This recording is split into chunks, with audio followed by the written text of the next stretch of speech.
నమస్కారం అండి. అంతర్యామిలో ఈరోజు అంశం గురు బ్రహ్మ. మనకు అందించిన వారు ఎం వెంకటేశ్వరరావు గారు.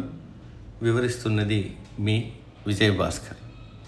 భౌతిక ప్రపంచంలో వినోద విహారాలతో సంతృప్తి చెందుతున్నంత వరకు ఆధ్యాత్మిక లోకంలో విహరించాలనే ఆలోచన రాదు. ప్రాపంచిక సుఖాలే శాశ్వతమన్న భ్రమలో ఉండి దారి తెన్నులు తెలియని వారికి భగవత్ సన్నిధికి దిశానిర్దేశం చేసే వ్యక్తే గురువు. గురువు అంటే అజ్ఞానాన్ని తొలగించి జ్ఞానాన్ని ప్రసాదించేవాడు అని అర్థం. అందుకే మన సంస్కృతిలో గురువును దైవ సమానంగా భావిస్తాం. గురువు పుస్తక జ్ఞానాన్ని అందించే వ్యక్తి మాత్రమే కాదు, జీవిత సత్యాన్ని, ఆధ్యాత్మిక జ్ఞానాన్ని, నైతిక విలువలను బోధించేవాడు.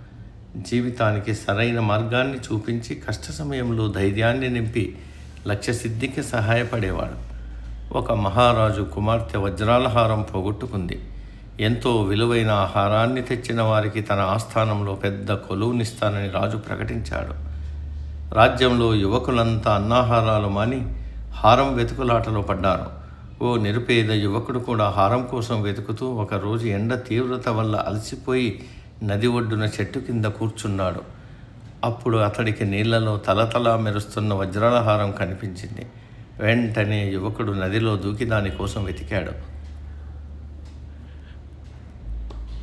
ఎంత వెతికినా ఫలితం దక్కక నిరుత్సాహంగా ఒడ్డుకొచ్చేశాడు. అప్పుడు అతడికి, నాయనా, నీవు నీటిలో చూసింది వజ్రాల హారం ప్రతిబింబాన్ని, ఒక్కసారి తల పైకెత్తి చూడు అనే మాటలు వినిపించాయి. వెంటనే ఆ యువకుడు చెట్టుపైకి చూశాడు. కొమ్మకు వేలాడుతూ వజ్రాల హారం ఉంది అక్కడ. ఆ విషయం చెప్పిన వ్యక్తి కోసం చూస్తే చెట్టు మొదట్లో ఓ సాధువు కనిపించాడు. వెంటనే యువకుడు ఆ సాధువుకు ప్రణమిల్లి చెట్టు ఎక్కి హారం తీసుకున్నాడు.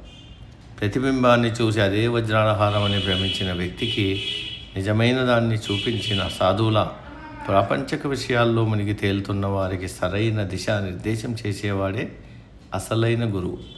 గురువు అంటే పాఠశాలలు, కళాశాలల్లో బోధించే ఉపాధ్యాయులు మాత్రమే కాదు, జీవితంలో మనకు మార్గదర్శకులుగా ఉండే ప్రతి ఒక్కరూ గురువులే. తల్లిదండ్రులు, తోబుట్టువులు, పెద్దలు, స్నేహితులు, మంచి పుస్తకాలు, అనుభవాల్ని కూడా గురువులుగానే భావించాలి. గురువు ఒక వ్యక్తి జీవితాన్ని తీర్చిదిద్ది సక్రమ మార్గంలో నడిపిస్తాడు. గురువు లేని విద్య లేదు, పురోగతి లేదు. అందుకే గురువును గౌరవించడం, వారి బోధనలను పాటించడం ప్రతి ఒక్కరి కర్తవ్యం.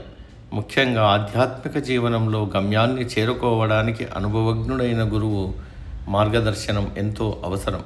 భక్తుడికి, భగవంతుడికి అనుసంధానకర్త అయిన గురువు బ్రహ్మతో సమానమే. అలాంటి గురువు లభించిన వారి జన్మ ధన్యమే. సమాప్తం. సర్వే జన సుఖినో భవంతు.